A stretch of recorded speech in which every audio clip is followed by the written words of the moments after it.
Everyone, आज हम लोग काफ़ी interesting and important topic cover करने वाले हैं।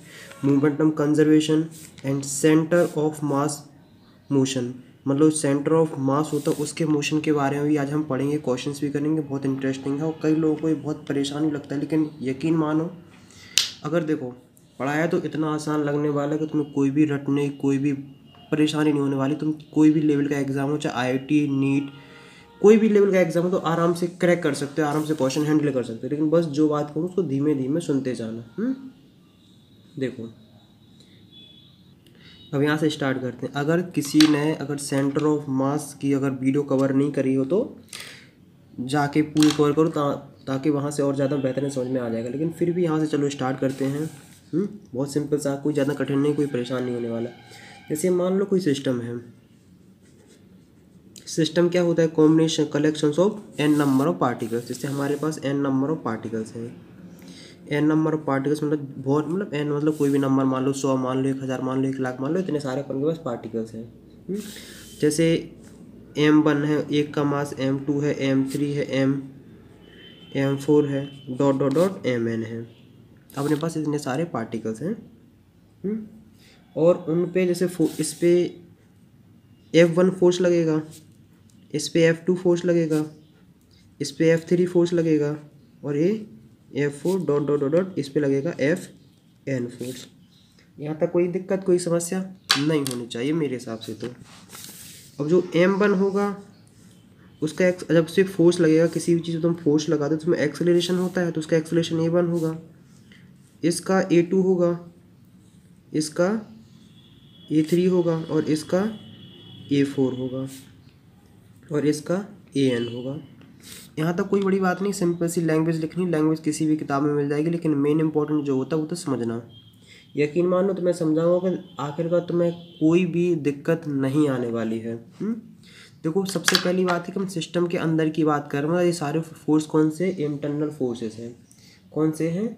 Internal forces. हम एक बात और मान के चल रहे हैं कि जो एक्सटर्नल फोर्स है, जो सिस्टम के आउट, जैसे मान लो सारे पार्टिकल्स हैं, ये क्या है? ए पार्टिकल्स हैं। इसके आउटसाइड जो फोर्स है उसकी वैल्यू 0 है। क्योंकि एक्सटर्नल फोर्स नहीं लग रहा है, तो इसका मतलब है कि जो F टोटल है, मतलब जितने भी इंटरनल फोर्स लग रहा है उन सब फोर्स की वैल्यू भी 0 है। मतलब ओवरऑल इन सब का फोर्स 0 है। तो अगर हम देखना चाहें तो क्या देखेंगे कि F1 plus F2 plus F3 dot dot dot Fn equal to 0। जानते हो फोर्स एक वेक्टर क्वांटिटी, इसलिए हम इसके ऊपर ये एरो लगा देंगे। कोई दिक्कत? इसकी वैल्यू क्या लिखोगे? M1 A1, इसकी लिखोगे M2 A2, इसकी लिखोगे M3 A3 plus dot dot dot Mn An equal to 0। यहाँ तक कोई दिक्कत, कोई समस्या मेरे हिसाब से तो नहीं होना चाहिए। तुम जानते हो कि एक्सेलरेशन इक्वल टू होता है dv/dt। क्या होता है? dv/dt। जैसे जो मान लो M1 पार्टिकल्स है, इस पर अगर फोर्स लग रहा है तो इसकी कुछ ना कुछ तो वेलोसिटी होगी कि नहीं होगी? तुम कहोगे इस बिल्कुल होगी, इसमें कोई बड़ी रॉकेट साइंस नहीं है, कोई दिक्कत वाली बात नहीं है। तो M1 dv1/dt plus M2 dv2/dt, M3 dv3/dt dot dot. अभी मैं सारा चीज़ क्लियर कर दूंगा, बिल्कुल भी घबराने वाली बात नहीं है। मुझे पता है क्या ये आखिरकार M1 B1 T1 इन सब में परेशानी होती है, क्योंकि बच्चों को इतनी जल्दी फील नहीं होता है। जैसे मैं तुम्हें एक सिंपल सा अभी पूरा बताऊंगा। जैसे मान लो हमारे पास ये 4 पार्टिकल्स हैं, इसका मास है 1 kg, मतलब मैंने ज़्यादा ले लिया है। इसका 2 kg हो गया, इसका 3 kg हो, और इसका मान लो 4 kg हो गया है। इस पे अपन कुछ ना कुछ फोर्स लगाएंगे। इस पे मान लो हमने फोर्स लगाया है 1 न्यूटन, इस पे हमने लगाया, इस पे लगाया हमने 4 न्यूटन, इस वाले पे हमने फोर्स लगाया, इस पे लगाया हमने 9 न्यूटन, और इस पे लगाया हमने कितना? 16 न्यूटन। तो इसके लिए सिंपल तुम क्या देखोगे कि F = ma है। तो अगर ए निकालना चाहो तो निकल नहीं आएगा कि 1/1 इक्वल टू 1 मीटर/सेकंड²। इतनी सिंपल तो मैं मतलब इस बेसिकली कहानी समझना कि इस तरीके से हम लोग कर सकते हैं। मतलब ऐसा तुम्हें इमेजिन रखना कि दिमाग में ऐसे ऐसे चल रहा होगा। इसकी फिर कुछ ना कुछ वेलोसिटी होगी कि नहीं। वेलोसिटी तुम क्या लगा, इसी किसी की भी हेल्प से तुम निकाल सकते हो कि नहीं। S equal to U T plus half A T square और B square equal to A S plus U square. अगर मान लो ए वाली भी इक्वेशन यूज़ करते हो हम सिंपल से उसकी वेलोसिटी निकाल लेंगे। तो ये मान लो ये वेलोसिटी है, क्योंकि अगर किसी बॉडी में अगर एक्सेलरेशन लग रहा है, मतलब बॉडी मोशन में है, तो कुछ ना कुछ तो वेलोसिटी होने वाली है कि नहीं। तो चलो इस वाली इक्वेशन को हम दोबारा और सिंप्लीफाई करते हैं। क्या करते हैं, और हम सिंप्लीफाई करते हैं। देखो सब में तुम्हें एक चीज़ कॉमन दिख रही होगी, d/dt सब में कॉमन है, d/dt सब में कॉमन है। वही रहा d/dt। ये सिंपल तरीका बता रहा ताकि एग्जाम में बहुत आसानी से तुम कर सको।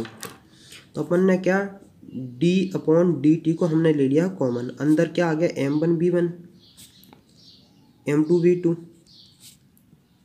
m3v3 और dot dot dot mn/vn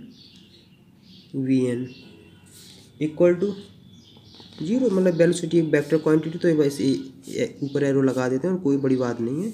acceleration भी एक वेक्टर क्वांटिटी, तो उसके ऊपर भी हम एरो लगा लेते हैं। अगर भूल जाए तो थोड़ा दिमाग में सेट रखना है। अपन ने इतना सा देख लिया है, इक्वल टू 0 है। अगर इसके मल्टीप्लिकेशन यहाँ करोगे तो देखो m1v1 m2v2 m3v3 dot dot dot mn/vn equal to 0, या फिर इसको कह सकते हैं कांस्टेंट। जो अंदर के पार्टिकल्स हैं, अगर किसी ने गैसेस स्टेट वाला थोड़ा लेक्चर ढंग से पढ़ा होगा तो उसको बहुत सिंपल समझ में आ जाएगा। जो अंदर के पार्टिकल्स होते हैं उनके मोशन ये आपस में टकराते रहते हैं, लेकिन ओवरऑल उनकी कांस्टेंट रहता है मोमेंटम। वही उसी से रिलेटेड है। अगर एक्सटर्नल फोर्स नहीं लगता तो उनका मूवमेंट कंजर्व रहता है।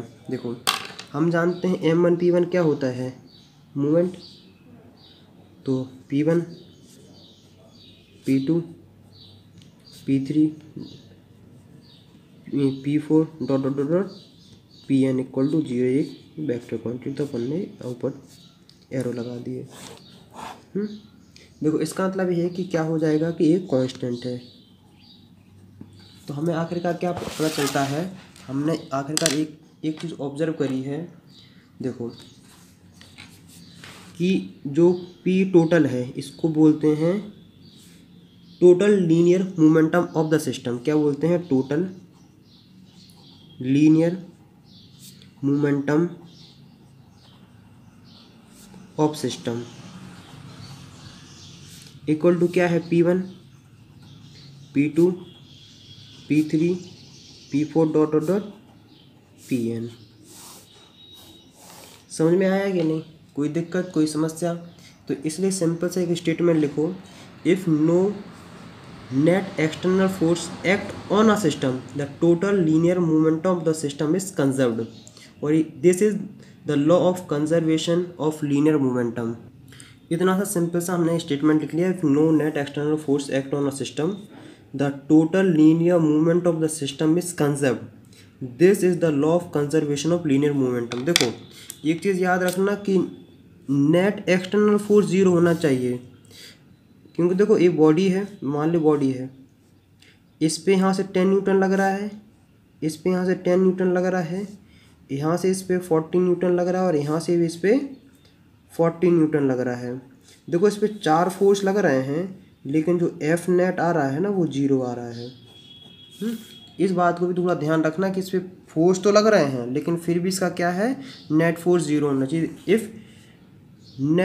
If no net external force act on a system, इसका मतलब है कि एक्सटर्नल जो फोर्स है एफ नेट है उस पर सिस्टम की वैल्यू 0 होनी चाहिए बस। अब देखो सुनो, हमने एक चीज़ बताई कि आखिरकार ये पार्टिकल्स हैं, क्या ये पार्टिकल्स हैं। हमने इतना चीज़ ऑब्जर्व करी कि इतने सब पार्टिकल्स हैं, अच्छी बात है। हमने एक रेफरेंस मान के चला, ये रेफरेंस रहा, तो इन सब का कोई ना कोई पोजीशन वेक्टर होगा कि नहीं होगा, तुम कहोगे बिल्कुल होगा। देखो पोजीशन वेक्टर कुछ ज़्यादा कठिन नहीं है, वेक्टर वाली वीडियो में हमने बहुत अच्छे समझाया था। अगर यहाँ समझना तो सिंपल से ही समझो कि ओरिजिन से लेके उस पार्टिकल की दूरी को हम पोजीशन वेक्टर बोलते हैं, मतलब वेक्टर के फॉर्म में अगर रिप्रेजेंट करते हैं। ओरिजिन अगर एक रेफरेंस पॉइंट लिया तो हम एक कार्टेशियन बना लेंगे, एक्स एक्सिस हो गया ये हो गया है वाई एक्सिस। मेरे हिसाब से इतनी बात हुई क्लियर। इसका M1 M2 M3 M4 M5 M6 M7 और M8, R1 R2 R3 R4 R5 R6 R7 और R8, मतलब सिंपल सी बना ली है। तो इसका कोई ना कोई सेंटर होगा, सेंटर ऑफ मास होगा, मतलब एक पोजीशन वेक्टर कोई भी होगा। जैसे मान ली हमने मान के चल रहे हैं कि यहाँ उसका सेंटर ऑफ मास आ रहा है। इस पूरा जो सिस्टम है, ये देखो ये सिस्टम दिख रहा है ना तुम्हें, ये देखो ये जो पार्टिकल्स हैं इनका कोई ना कोई सेंटर होगा। तो हमने मान लिया सेंटर ऑफ द मास है, इस पूरे सिस्टम का एक सेंटर ऑफ द मास होगा, पॉइंट है।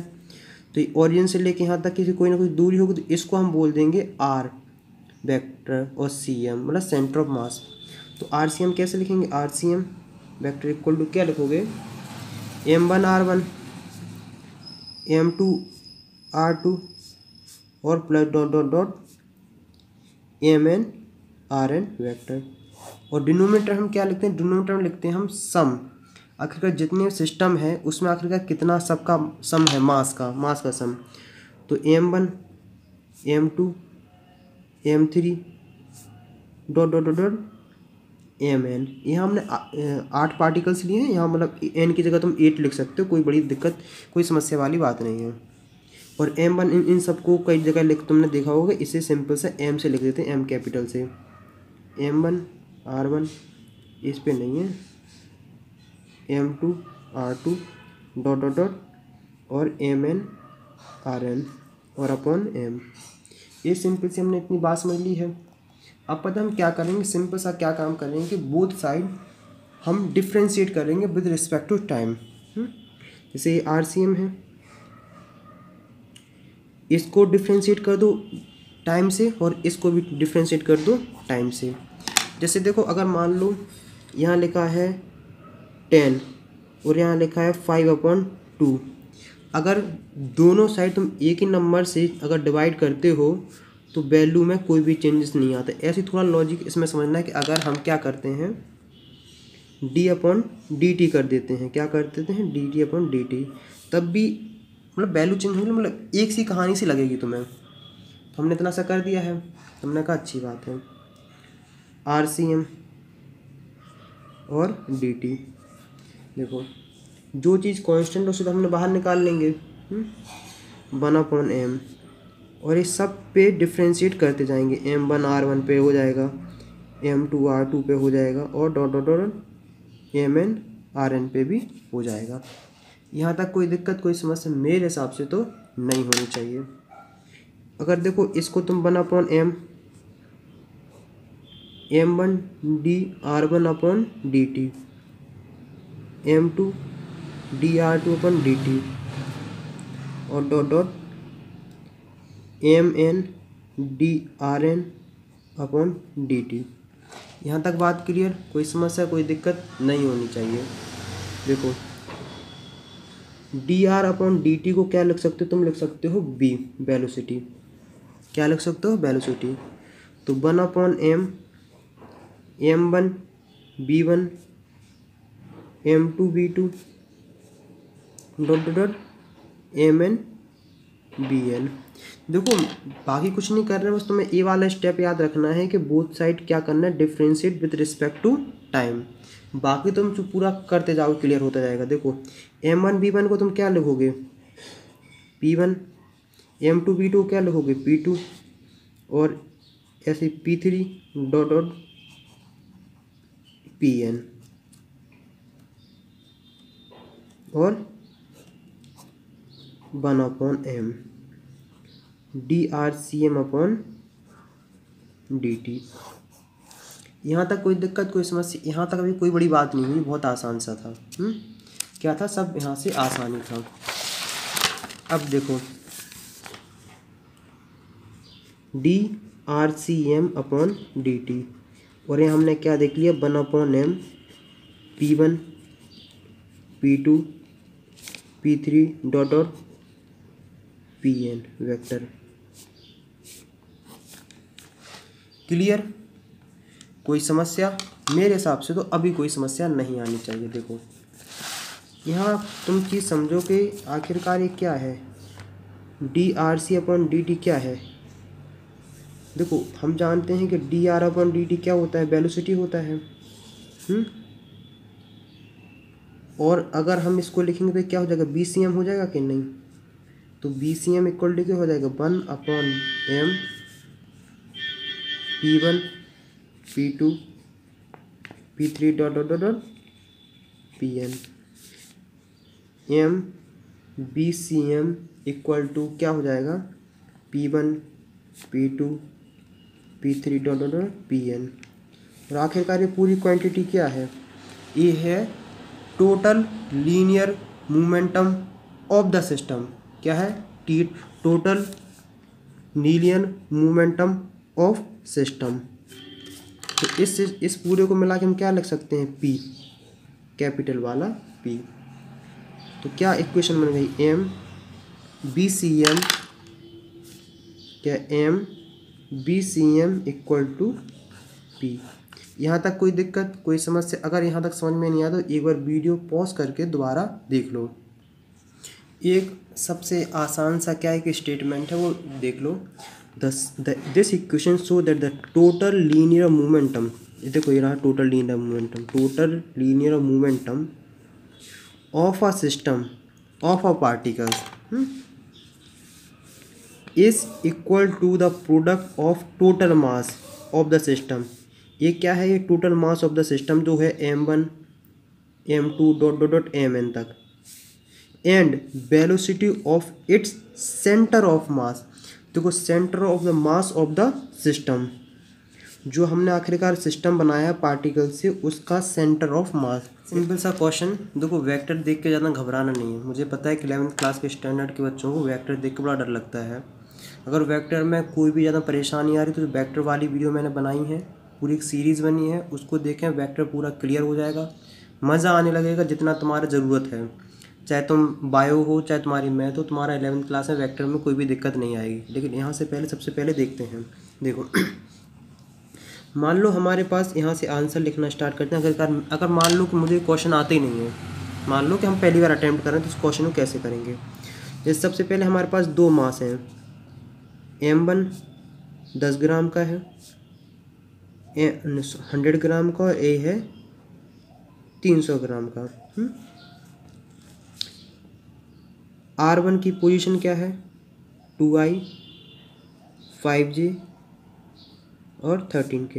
और यहाँ है R2 है जो है वो है -6i 14j -2k। वेक्टर में ज़्यादा परेशान नहीं होना, मुझे तो थोड़ा थोड़ा वेक्टर में दिक्कत आती है, कोई बड़ी बात नहीं है। इसकी जो वेलोसिटी है, देखो ये दिया है ना वेलोसिटी, 10i -7j -3k। एक बार बता दूं कि ये सब देख के, इतनी क्वांटिटी देख के तुम्हें घबराना नहीं है, नहीं इतने नंबर देख के तुम्हें घबराना। सिंपल से देखो, जितना जितना कहें उतना करते जाना, हर काम आसानी से निपट जाएगा। m2 है, इसकी जो वेलोसिटी है ये रही है 7i -9j और 6k। ये मीटर पर सेकंड में है, ये भी मीटर पर सेकंड में है। कोई घबराने वाली बात नहीं इसमें। देखो अगर ज़्यादा परेशान होगे तो बहुत परेशान होते जाओगे, और ज़्यादा डीप में घुसोगे, ये क्या है ये क्या है क्या, इतना अपन को ज़्यादा परेशान नहीं होना है, क्योंकि ये 12th क्लास में है, बहुत डिटेल में है, अपन ने इतना समझ लिया है। हम सब जानते हैं कि अगर तुम्हारे पास पोजीशन वेक्टर दिया, अगर तुम्हें RCM निकालना हो तो क्या होता है, m1 R1 m2 R2। अगर दो पार्टिकल इतना है, ऊपर है वेक्टर, और जानते नीचे डिनोमिनेटर क्या लिखते हैं, total mass of the system. जैसे मान लो दो पार्टिकल्स थे, तो यह सिस्टम क्या है, सिर्फ दो पार्टिकल्स हैं, इसका m1 है, इसका m2 है, m1 प्लस m2। यहाँ तक मेरे हिसाब से बात क्लियर हो गई होगी। m1 है, हर किसी को ऐसा यूनिट में चेंज करेंगे तो 100 ग्राम को क्या लिखेंगे, 0.1 kg। इसको कितने में लिखोगे, इसको लिखोगे 0.3 kg। बात क्लियर। तो RCM मतलब ये क्या है, position vector of the centre of the मास। हमने इतना लिया है, तो ये 0.1 R1 की वैल्यू हम पूरी रख देंगे कि नहीं, 2I 5J प्लस 13K, 0.3 इसके रखेंगे -6I plus 4J minus 2K। Clear, कोई दिक्कत कोई समस्या मेरे हिसाब से तो नहीं होनी चाहिए। 0.1 प्लस 0.3 है, क्योंकि टोटल मास है, टोटल मास तो कोई बड़ी बात नहीं। तो अपन को देखो सिंपल सा क्या करना है, सॉल्व करना है। ये 0.2I हो जाएगा प्लस 0.5J हो जाएगा और ये हो जाएगा 1.3K हो जाएगा। ऐसे सेम टू सेम इसे मल्टीप्लाई करते जाओगे तो ये नेगेटिव 1.18I हो जाएगा। और फिर इसको करोगे तो प्लस 1.2J हो जाएगा और ये -0.6K हो जाएगा। कोई समस्या कोई दिक्कत मेरे हिसाब से तो नहीं होना चाहिए। इसको करोगे तो 0.4 हो जाएगा। आई वाले एक साइड लिख लो, जे वाले एक साइड लिख लो, के वाले एक साइड लिख लो। कोई दिक्कत कोई समस्या मेरे हिसाब से तो नहीं होनी चाहिए। या फिर इस कैलकुलेशन को और आसान बनाने के लिए क्या कर सकते हैं कि ऊपर और नीचे 10 से मल्टीप्लाई कर दो तो और आसान बन जाएगा। उसमें कोई देखो आंसर घूम फिर के वही आने वाला है। देखो -1.8 में से -0.2 हटा दो, या फिर तुम ये लिख सकते तो कितना आ जाएगा तुम्हारे पास, आएगा -1.6। अगर इस सिंपल से ऐसा अगर हम ऐसे ही देखते हैं, अगर इसका 10 से मल्टीप्लाई करके देखोगे तो इसका आ जाएगा -16I और ये हो जाएगा 17J और ये हो जाएगा 7K अपॉन 4। अगर 10 से मल्टीप्लाई करते हो, अगर 10 से मल्टीप्लाई नहीं करते हो तो तुम्हें यही आंसर देखने को मिलेगा -1.6I प्लस 1.7J और प्लस 0.7K अपॉन 0.4। ऊपर वो तो आखिरी में घुमा फिरा के देखना, आंसर वही आने वाला है। तुम्हारे पास जो वैल्यू आ रही है, ये जो वैल्यू आ रही है ये किसकी है, ये RCM की है। किसकी है, RCM है। इसे हम क्या बोलेंगे, position vector of the centre of the mass of the system. तो यहाँ बहुत डिटेल से सुनना। देखो position vector of the centre of the mass of the system या two particles whose mass is 0.1 kg and 0.4 kg।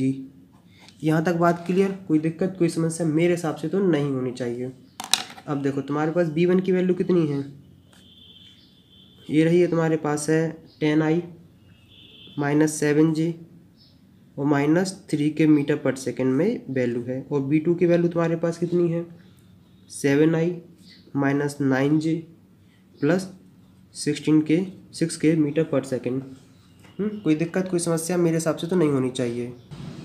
अब देखो दिमाग में तुम्हारे एक प्रॉब्लम खटक रही होगी, दिमाग में तुम्हें एक प्रॉब्लम खटक रही होगी, आखिरकार BCM हम कैसे निकालें, velocity of the centre of the mass of the system आखिरकार कैसे निकालें। क्योंकि तुम RCM निकालने का तो formula M1 R1 M2 R2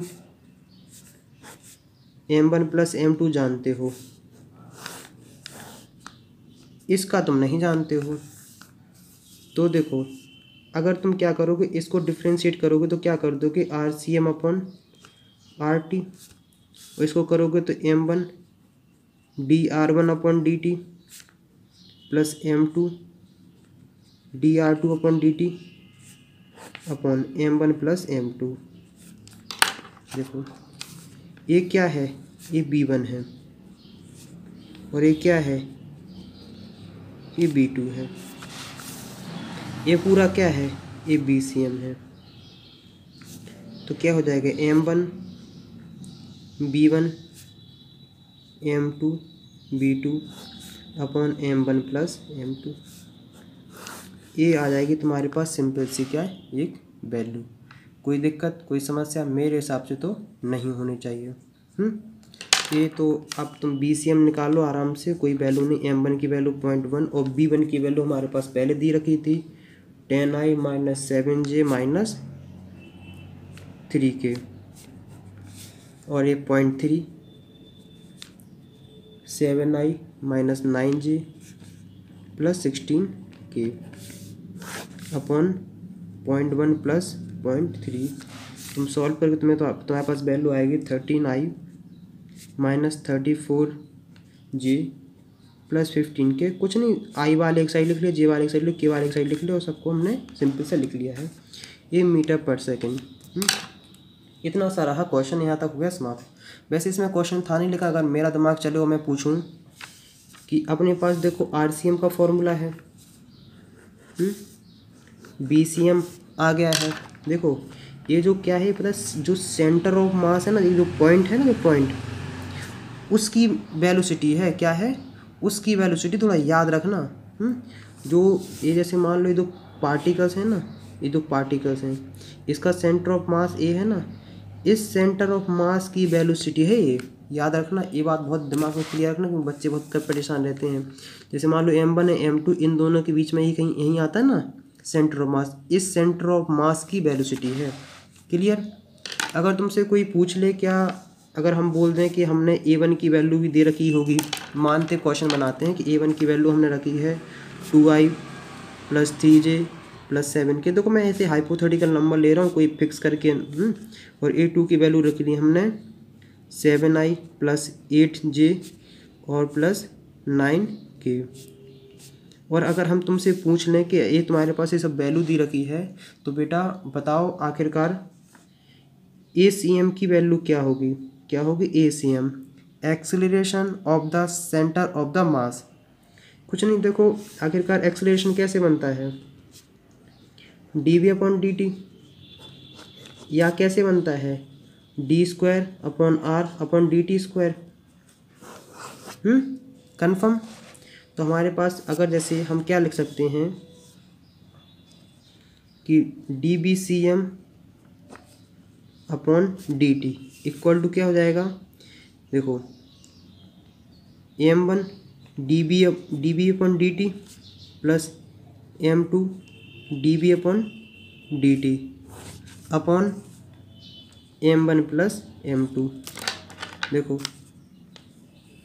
ये क्या है, a1 है, ये क्या है, a2 है।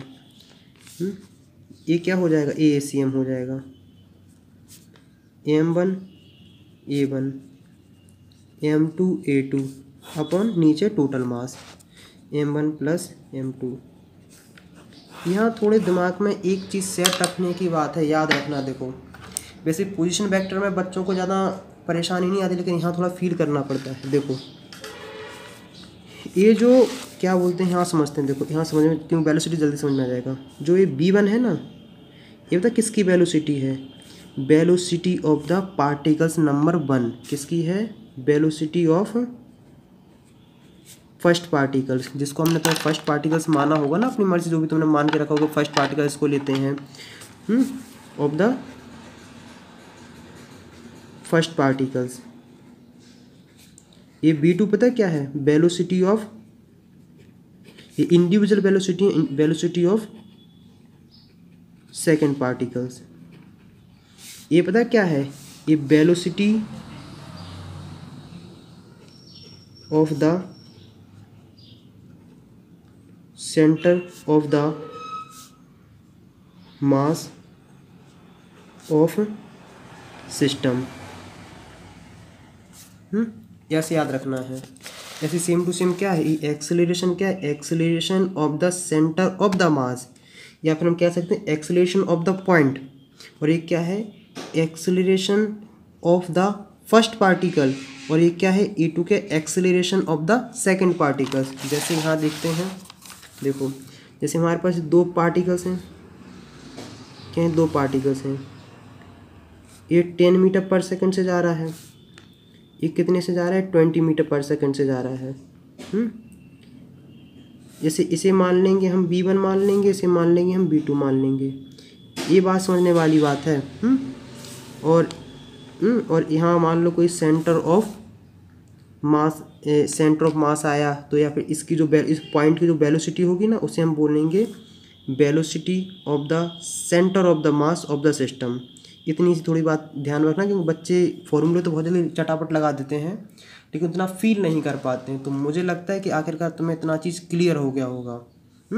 तो अगर यहाँ तक वीडियो देख रहे हो, वीडियो आई पसंद, अगर कुछ डाउट्स क्लियर हुए हैं तो मेरी हेल्प करने के लिए कम से कम इस वीडियो को 3 फ्रेंड के साथ शेयर करें। क्या करें? कम से कम 3 फ्रेंड को इस वीडियो को शेयर करें। अगर कोई, मैं मानता हूँ कि यार हर कोई इंसान है तो गलतियाँ होती रहती हैं, मैं भी मानता हूँ कि मुझसे कुछ ना कुछ गलती होगी। अगर गलती कुछ लगे तो कमेंट्स में लिख के बताएं, अगर कोई अच्छी बात लगे वो भी लिख के बताएं, और जो भी कोई सजेशन हो तो वो भी लिख के बताएं, तो ताकि मुझे लगे कि हाँ कोई ना कोई इंटरेस्ट के साथ पढ़ रहा है। तो नेक्स्ट वीडियो में मिलते हैं, तब तक अच्छे से पढ़ाई करते रहो। डाउट्स हो तो आराम से लिखो, सारे कमेंट्स के मैं रीड करता हूँ, देखता हूँ कौन से क्या सही है। तब तक के लिए स्टडी करते रहो। All the best.